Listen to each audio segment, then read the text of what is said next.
Oo nga naman, kasi one na sila eh. One flesh. Isang celebration of God's goodness talaga sa buhay po ng mommy. Ni mommy and of course, ni daddy rin kasi one nga sila. Amen. Thank you, Lord. Let's pray. Lord, we thank you so much for this wonderful day. Thank you for your goodness as we sang kanina that is chasing after us all the days of our lives, Panginoon. And Lord, as we hear your word this morning, we pray and we declare that we will know you more. We will receive everything that you want us to receive this morning, Lord Jesus. And that we will live it out, we will take action, and not delay in obeying your word, Panginoon. To you alone belong all the glory, praise, and adoration. In Jesus' name we pray. Amen. Amen. Praise the Lord. Alright, so who remembers, yung shinare ko po last month? Make the most! Good job! Basta may most po siya, yes. Make the most. And the three things that I mentioned, practical ways that we can make the most is read God's word and pray, be sensitive to opportunities given by God, and then start with one thing each day. Do something that is selfless. Amen. Praise the Lord. So today po, we're actually going to be going through a book in the Bible. Isang libro. One whole book. It's about a very interesting man. And this man is called one of the Old Testament minor prophets. Hindi pa siya major prophet. Yung mga major prophet kasi Isaiah, Jeremiah, Ezekiel. But then this man is called a minor prophet. Can anyone guess who this man is? Joel? Habakkuk? Elisha? Elijah? David? No other guess? Alam mo ni Tita. Zephaniah? Sirit na po? Alright! Jonah! Yes! Actually po, yes, tamang-tama po din kahapon, shinare po ni Pastor Morgan about Jonah. But today we're going to be talking about something different. Who knows the story of Jonah? When you think of Jonah, what do you think of? Yeah. Diba po? The first thing eh, Jonah and the whale, diba? But most people don't think about the another highlight sa book ng Jonah. Yung main, which I believe naman talaga is the main point. So yung backstory po kung bakit ito yung parang gusto kong i-share, it's in my heart to share, is because, again, who's reading the Bible reading plan? Amen. It's okay, you don't have to raise your hand. You can be humble and but basically, I read this book as part of the Bible reading plan. And I know, since bata pa po tayo, we have heard stories about Jonah. Diba, nung vacation Bible school, nung bata pa tayo, about the big fish or the whale. So we know about it. But I realize, my whole life, even if I know the story of Jonah, when you actually read the book of Jonah, ang ganda po ng mga detalya. Yung detalya po ang importante. So, I was praying about, you realize how powerful the story of Jonah is because you read about God. Diba? So, I was praying about what to preach, and then, Pastor Morgan shared yesterday about Jonah. And then it leaped in my heart. So I was like, okay, I felt, okay, this is the one that I'm gonna share about. And I felt that's what God is wanting us to hear today. So, we're going to read the whole book of Jonah. Wala pong scripture sa screen. But if you go to the next slide, Jai, thank you. We're gonna read the book of Jonah. There's 4 chapters in the book of Jonah. And actually, quite short po siya. So, we're gonna read it in Tagalog. maliwanag. Thank you, Lord.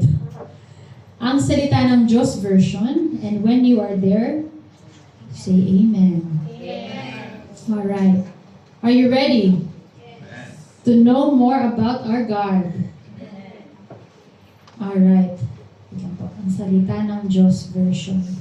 And it won't even take a lot of time. So let's go through it. Feel free to read with me, or if you want to just listen, just pretend, not pretend, parang story time. Ang ganda po ng story kasi. Story time natin ngayon. 1, 2, 3. Nagsalita ang Panginoon kay Jonas na anak ni Amittai. Sinabi niya, pumunta ka sa malaking lungsod ng Nineveh at bigyan mo ng babala ang mga taga-roon dahil umabot na sa aking kaalaman ang kanilang kasamaan. I'll just pause po there. Nineveh, although we don't know about what they're doing in this book, pero sa ibang book po, Nahum, the book of Nahum, another minor prophet, it will tell you all the bad things that the people of Nineveh have done. As in, pile up yung mga patay na body sa mga streets ng Nineveh. Like it's that bad. So the cruelty of the people of Nineveh have reached the Lord. Yung mga iyak siguro ng mga tao na naape or something like that. It reached the Lord. Kaya he called Jonah to go to them. Ano nangyari? Verse 3. Ngunit tumakas agad si Jonas sa Panginoon at nagpa siyang pumunta sa Tarsis. Pumunta siya sa Joppa at nakakita siya roon ng barkong maglalayag papuntang Tarsis. Kaya nagbayad siya. Wow, nagbayad po. Nag-disobey na nga, nagbayad pa. Kaya nagbayad siya ng pamasahe at sumakay sa barko kasama ng mga tripulante at ng iba pang mga pasahero upang tumakas sa Panginoon. Nang nasalawat na sila, nagpadala ang Panginoon ng napakalakas na hangin at halos mawasak na ang barko. Kaya natakot ang mga tripulante at ang bawat isa sa kanila ay humingi ng tulong sa kanilang Diyos. Itinapon nila ang kanilang mga kargamento sa dagat para gumaan ang barko. Si Jonas naman, what did he do? Nakababa na noon sa ilalim ng bahagi ng barko, humiga siya at nakatulog ng mahimbing. Verse 6.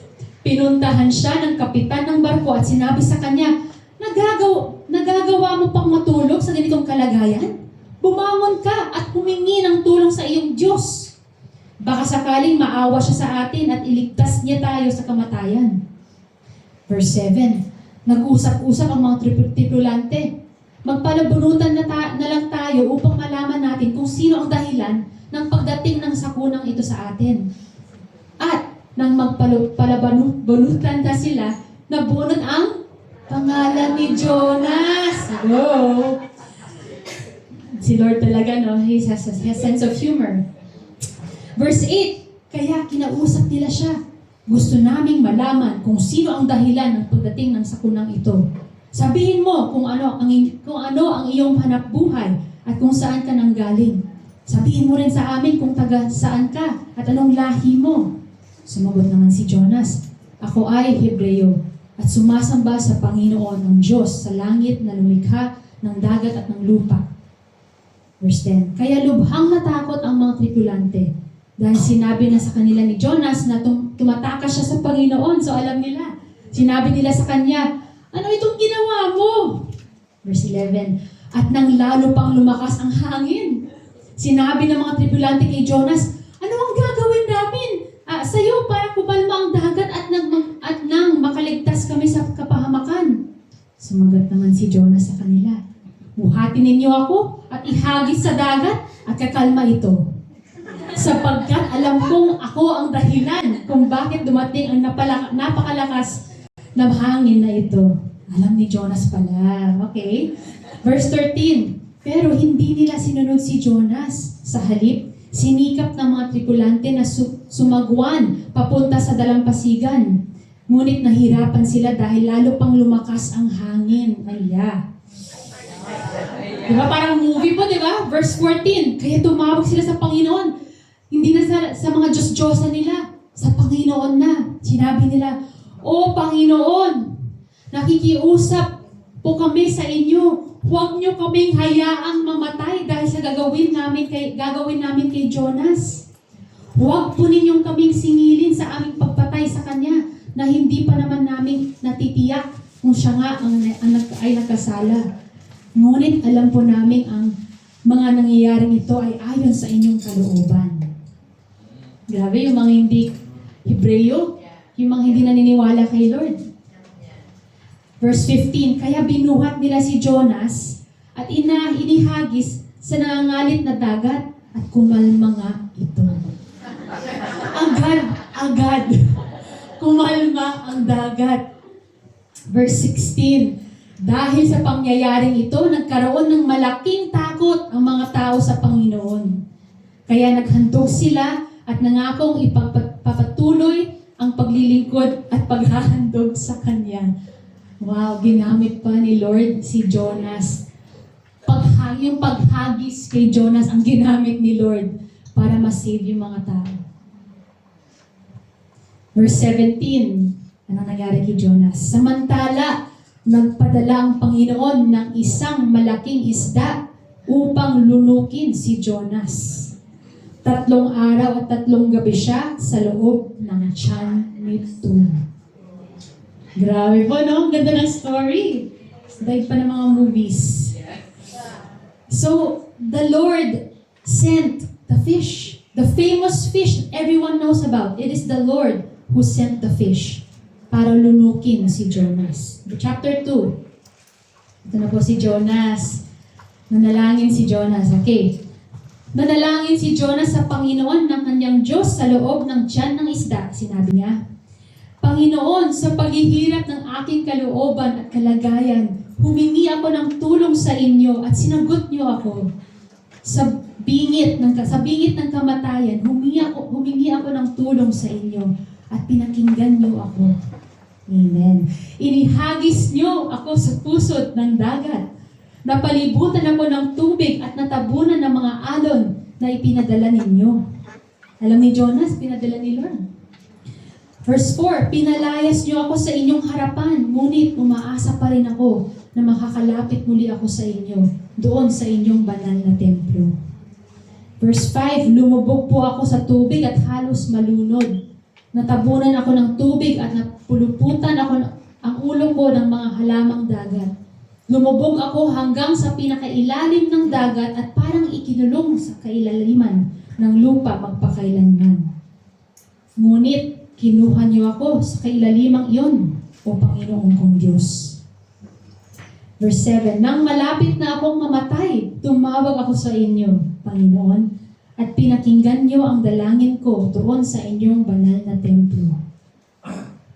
Ang mga taong sumasamba sa mga walang kwentang Diyos-Diyosan ay hindi na tapat sa inyo, ngunit maghahandog ako sa inyo ng may awit ng pasasalamat. Tutuparin ko ang pangako ko na maghahandog sa inyo. Kayo po, Panginoon, ang nagliligtas."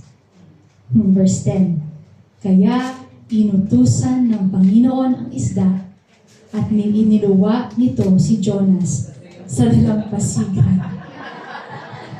Can you just imagine the picture? Jonas is inside the whale or inside the big fish and he's just like, "Lord!" Can you imagine the itsura? Siguro yung fish sa loob. Ano kayong sound na? Di ba po? It's just so, in a way, cute. I know it's hard to imagine po. Pero it's cute na nasa loob siya ng tiyan ng isda, tapos nag-pray siya, parang na-realize niya eh. All along, alam ni Jonas na siyang dahilan. All along, alam ni Jonas na si Lord ang nagpadala ng isda, ng bagyo. All along. Kaya alam ni Jonas na dapat siya ang magpakumbaba. Chapter 3. Pumunta si Jonas sa Nineveh. Finally, okay. Verse 1, "Muling nagsalita ang Panginoon kay Jonas. Sinabi niya, pumunta ka agad sa Nineveh, ang malaking lungsod, at sabihin mo sa mga taga-roon ang ipinasasabi ko sa iyo." Pumunta agad si Jonas sa Nineveh ayon sa sinabi ng Panginoon. Malaking lungsod ang Nineveh. Aabutin ng 3 araw kung ito ay lalakaran. Lalakarin, sorry. Pumasok si Jonas sa lungsod.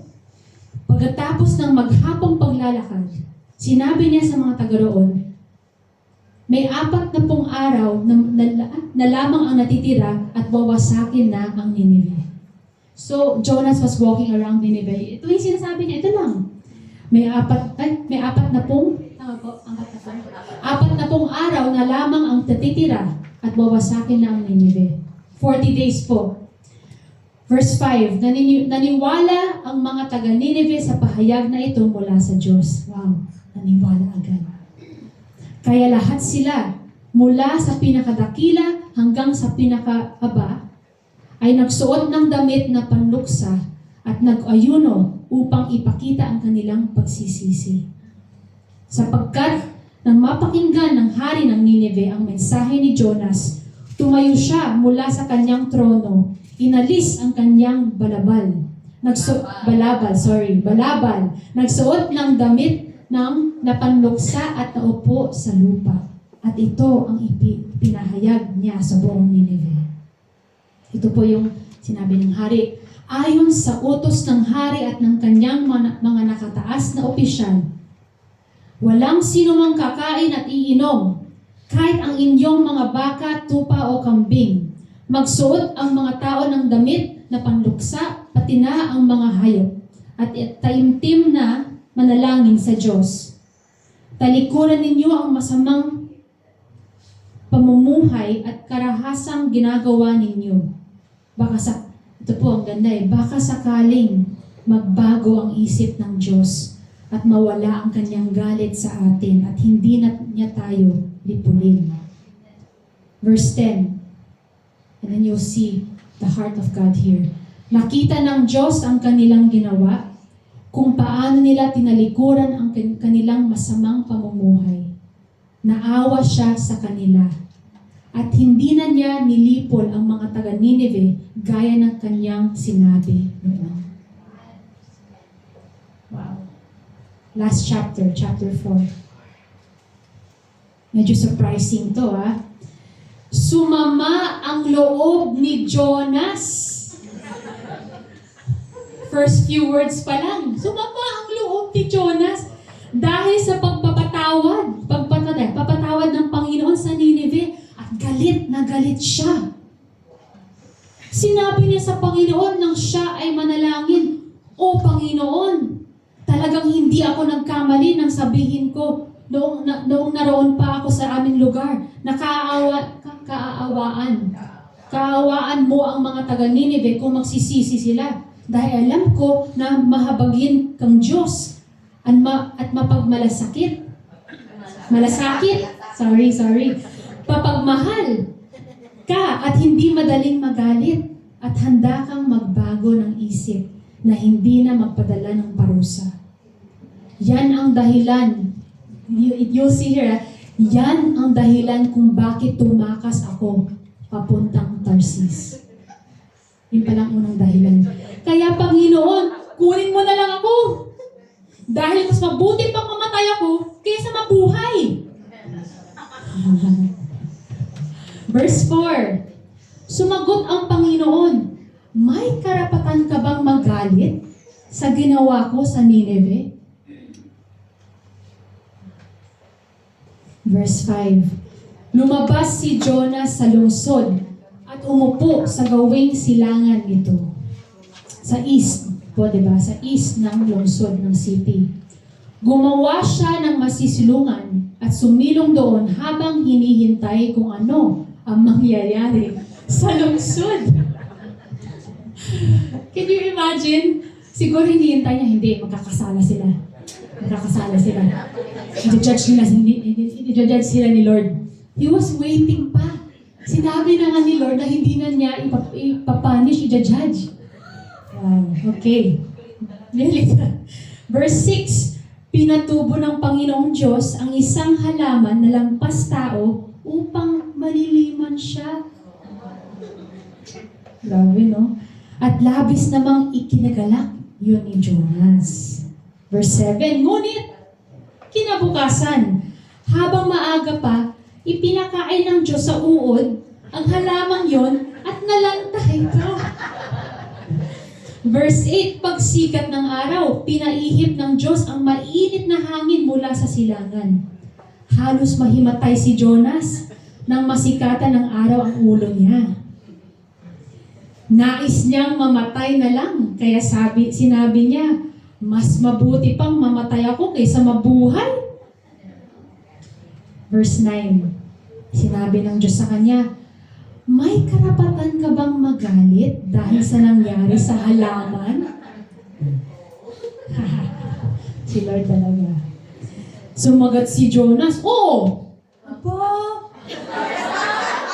Sumagot pa si Jonas ng oo? Oo! Mayroon akong karapatan magalit. Kaya mas mabuti pang mamatay na lang ako. Grabe mo, no? Sinabi sa kanya ng Panginoon, nang hinayang ka nga sa halamang yun na tumubo sa loob ng isang magdamag at nalanta rin agad sa loob din ng isang gabi, kahit na hindi ikaw nagtanim o nagpatubo.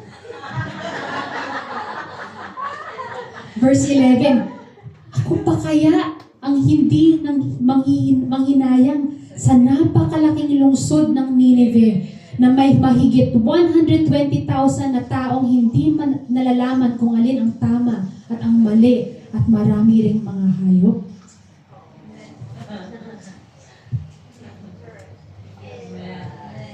Mic drop. Kahit yun lang po eh. We don't even have to go further. This book just shows God. Take a think. This is the Old Testament. Okay. Quick review lang po. Kasi I know that the more we hear, the more we remember, right? So, first chapter, God commands Jonah to go to Nineveh para makaproclaim na yung judgment against the people. Jonah runs away. He pays money to go on a ship to Tarshish. The Lord sent a storm. The crew of the ship was scared. They're praying to their gods. They threw the cargo para gumaang ang cargo. Then the captain went to Jonah. Where was Jonah? Where? Downstairs. The captain asked, why are you sleeping? Pray to your God para he will feel sorry for us. And then, what happened? The crew, nag-gamble sila. They cast lots. Sino kaya mag-blame dapat? It pointed to Jonah. So, in-interrogate si Jonah. Nung sinabi ni Jonah kung sino siya, mas lalo silang natakot. Jonah admitted fault niya. Tapos, he asked them to throw him off the board. But did they throw him off the board? What did they do? They tried to row pa more. To try to go to the shore. Mas lalong lumakas yung alon. And then they prayed. And they said, sige nga Lord, Panginoon ni Jonas. Sorry, what we're gonna do, Lord, ha? We're gonna kill someone that you love, but it's not our fault. It's what you want. So they threw him off the board. And then after that, the storm. And what happened to the crew?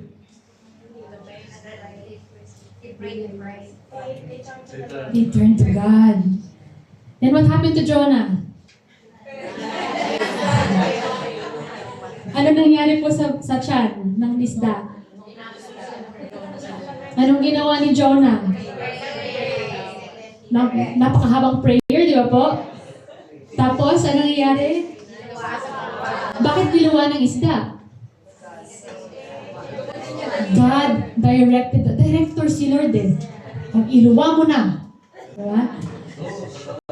Yes, sa dalampasigan. And then, what happened after that? The Lord told Jonah to go again to? Okay, and then what happened in Nineveh? He preached around.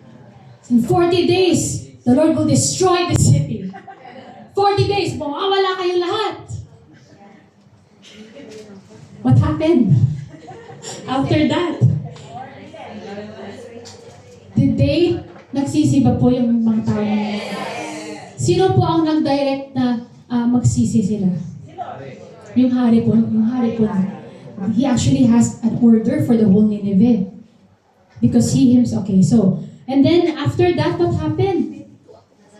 Nagalit si Jonah. Anong ginawa ni Jonah? Yeah, he went outside the city, tapos nag-watch siya. Sa galit niya. Tapos what happened? What did God do?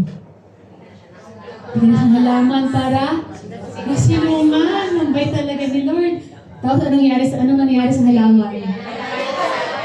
Namatay yung halaman dahil sa uod. Tapos what happened after that plant died?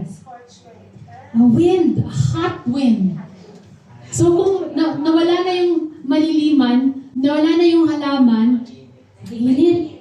The Bible says he almost fainted. Ano yung mga sinabi ni Jonah? Oh, it's better to die than to live. Anong sinabi ni Lord? Grabe, no? Tapos ano po yung sinabi ni Jonas? Oh! Hindi siya at least truthful si Jonas. Honest. Tapos anong sabi ni Lord? Concern ka sa plant? Yeah, isang gabi lang na. Tapos hindi naman ikaw ang dahilan kung bakit umusbong. Hindi naman ikaw ang nagtanim. Di ba po? In English, I'm just gonna read it, not the whole thing, just the last few verses. Sabi dito, God said to Jonah, then God sent the hot wind, the sun was so hot, heavy, Jonah was starting to faint, and then Jonah cried out, I'm better off dead than alive. And then God said to Jonah, are you right to be so angry about the plant that gave you shade? Sabi ni Jonah, I have every right to be angry. And I'm so angry, I want to die. That's what the English version says. And then there's a side note po eh. Jonah was so mad dahil nawala yung shade. He was so mad that nawala yung shade, pero wala siyang concern sa mga tao na dapat nawala.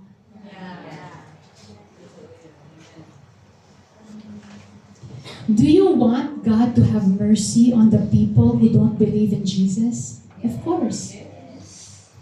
God spared Jonah's life, di ba po? God spared the crew sa ship. And God spared the lives of the people of Nineveh. Kaya sa verse 10, sabi ni Lord, you are concerned with the plant which you did not plant. And you did not do anything, Jonah, to make it grow. It grew one night and then died the next night. If you're concerned about that plant, Jonah, should I, as God, not have concern about the big city of Nineveh, where there are more than 120,000 people who cannot tell their right hand? Ito po yung literal, yung sa Tagalog, yung sinabi na 120,000, hindi alam ang salita ng Panginoon. Sa English version naman, 120,000 people who cannot tell their right hand from their left. You know what that means? Children. Babies. So there are 120,000 babies in Nineveh. I think there are millions of people in Nineveh. But yung babies, 120,000 kasi sa English, who do not know how to tell their right hand from their left. So, God was telling Jonah, you care about that plant. How much more can I care about the 120,000 children in Nineveh who don't even know their right from their left? Indeed, there could have been millions of people living in Nineveh. And you notice po, no, sa book ng Jonah, yung ending po, it's not about what happened to Jonah. It ended with God's question. It ended with God showing His mercy, showing His compassion on a very wicked city na nagrepent. God is willing to save if you are willing to repent. So there's many things to learn actually from this story. Many things. When you search online, there's like 10 lessons to learn from John. 7 studies to learn. 5. There's so many things to learn. For example, yesterday po, yung share po ni Pastor Morgan, si Daddy po, the fish, the plant, yung title po is The Appointed. Appointed. Because po lahat ng word na ginamit sa fish, sa plant, sa halaman, sa uod, sa hangin, yung ginamit pong word doon is appointed by God. Tinakda. Ang hinirang ng Diyos. So, one thing to learn is the fish, the plant, the worm, the wind were all appointed by God to minister to Jonah. Ang isda, halaman, uod, hangin, lahat ay hinirang ng Diyos upang maglingkod kay Jonah. Minister, right? Maglingkod. Can it also use paglingkod? Pwede po, di ba? It can serve Jonah. Yung isda, yung halaman, yung uod, yung hangin. It literally served Jonah. So one lesson here is, may mga halaman ba tayo? May mga uod ba tayo? Mga hangin sa buhay natin? Isda sa buhay natin na pwedeng maglingkod sa atin na hindi natin mamalayan. Para gamitin sa pag-grow natin. Pero yung attitude kasi ni Jonah medyo stubborn, matigas ang ulo, selfish, mayabang. Di ba po? Pero if we just see that these things na pinadala ni Lord, kasi it's very clear eh, at sinabi ni Lord, at dinirekta ni Lord yung isda. Di ba po? Clear na clear eh. But these things, God used to talk to Jonah, to chase Jonah. Your goodness is running out. Di ba po? But let this be a bagong pananaw. Na lahat ng mga dinadaanan natin, pinagdadaanan natin sa buhay, ay hindi pala problema.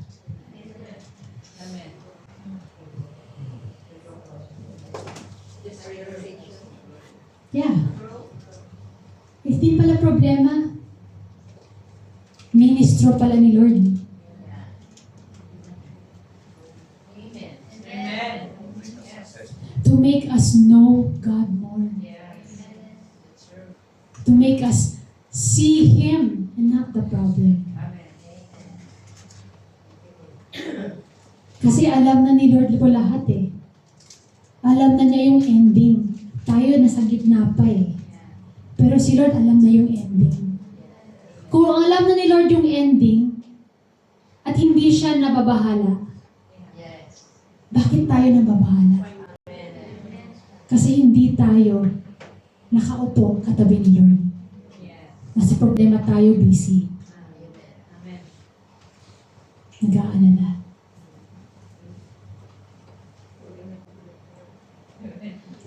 Why not sit with the one who knows the future instead of worry in the present? Yeah. So, do we like this bagong pananaw? Hindi pala problema ang problema. Oportunidad pala. Ano ba? Okay, another thing we can learn is huwag tayo tumakbo. Pag may pinapagawa si Lord, huwag tayo tumakbo. Run to God, not away from God. Because we know what happens when you run away. God will chase you. God will chase you down. Di ba po? Nagbayad pa si Jonas, naswallow pa siya ng isda, malapit siya na faint. Di ba po? Another thing we can learn. Pwede pala tayong maging obedient sa labas, pero labag sa loob. But our inside is far from God pala. Posible palang mangyari yun. Parang si Jonah. Sige Lord, susunod ako sa iyo. Tapos nung nag-change ang mind ni Lord, gusto ko na mamatay! Hindi consistent. Di ba po? So you can be obedient on the outside but still far from God on the inside. Huwag po nating hayaan na maging tulad ni Jonah. Tayo. Pero ito po ang highlight. Ito po yung pinaka-highlight. And I believe this is the reason for the book of Jonah. So the title of this po is actually the book of Jonah. A story of God's mercy and compassion. Yun ang highlight. Hindi po yung fish. Hindi po yung halaman. Yung uod, si Jonah. Hindi po lahat yun. Ito ang highlight. It is all about God's mercy and compassion. It is all about God's patience. God is so patient with us.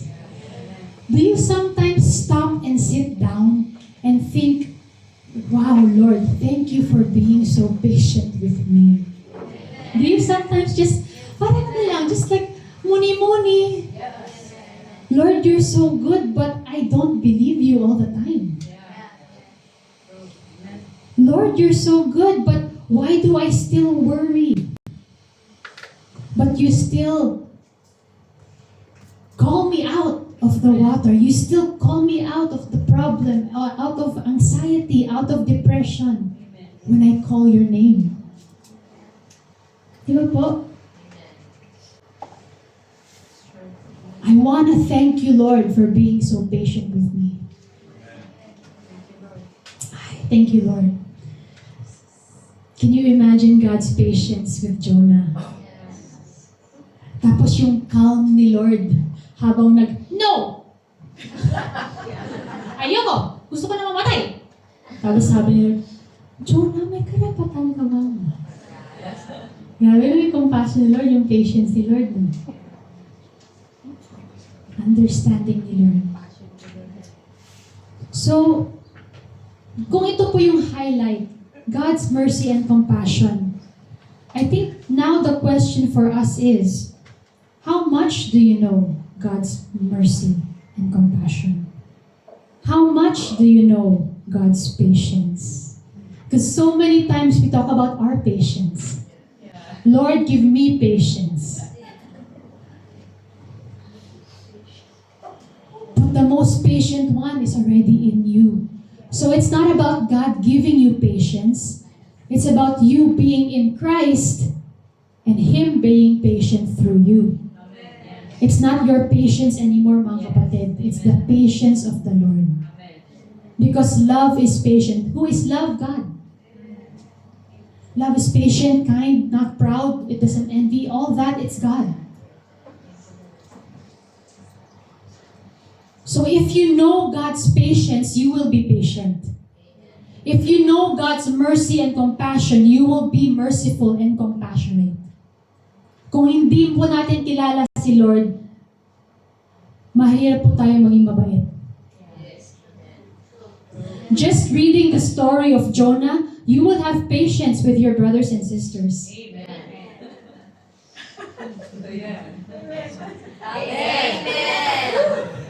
Right?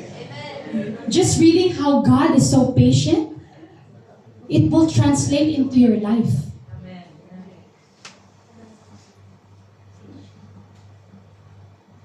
This compassion and mercy of God, ito po yung bagong nilalang na buhay. The new creation life, the new man. Who in here is a new creation? Amen. Can you raise your hand proudly? Amen. Say, I am a new creation. I am not like Jonah. Exactly. Because Jonah is in the old creation. Diba so many people, ay parang talaga si Jonah. No, don't identify with Jonah. He's just an example of the old life. Amen. Oh. Diba po, yung action niya, example po ng old life.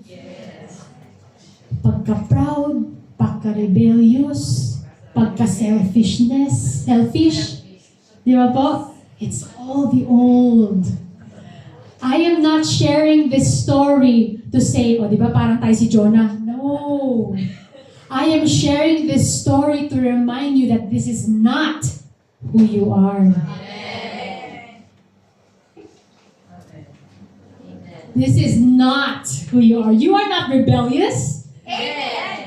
You are not selfish. In fact, you are like God here in this story. You are compassionate, full of mercy to people in Nineveh who didn't deserve mercy at all. God was merciful. Can you think of people in your life right now that don't deserve mercy? It doesn't have to be people in your family. It can be people in the world. There's no one that doesn't deserve mercy. Everyone deserves mercy. Everyone deserves the mercy and grace of God. You know why? Because He's God. He is love. Actually, to be honest, if we look at it sa pananaw ng mundo, walang deserving eh. Walang deserving sa habag at biyaya ni Lord.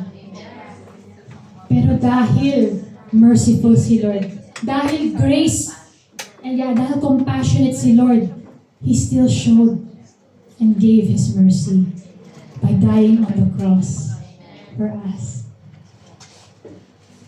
Kaya if there is someone in your life or in the world that you think, when you read the news, pag may na sentence for life, dahil may ginawang masama, dumating nga sa kanya. Ay, dapat matuto siya eh. Dapat matuto siya eh. Natural, it's natural. But God loves this person too. And I know it's so hard kasi syempre may justice din si Lord, di ba po? Justice, right? Do the right thing. He's fair, He's righteous. But He is love.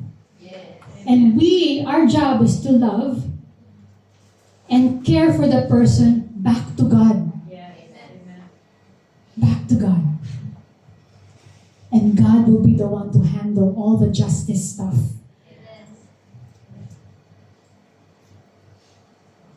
So just a reminder po that the story of Jonah is about God's mercy and compassion. And that we can be merciful and compassionate like our Lord God. Because He is inside of us. So, that's why we're not the type na mag-run away. Amen? Amen! We're not the type na, that we obedient tayo sa labas, pero hindi sa loob. Hindi po tayo ganun. Amen. Buong puso natin ginagawa. Amen. Para kay Lord. Amen. Kasi mahal natin siya. Amen. Amen. Praise the Lord. Kaya, thank you, Lord, for the story of Jonah. Yes. Thank you so much, Lord, for this wonderful morning that we heard your story about your prophet Jonah. And we thank you that we can learn so much from this man. But even more, Lord, we thank you that we can learn about your compassion and your mercy. Lord, thank you for reminding us that this is who we are. We are your people who are compassionate and merciful and who love to show it because we are the light of the world. With you shining your light through us, God. We give you thanks, we give you praise. In Jesus' name we pray. Amen.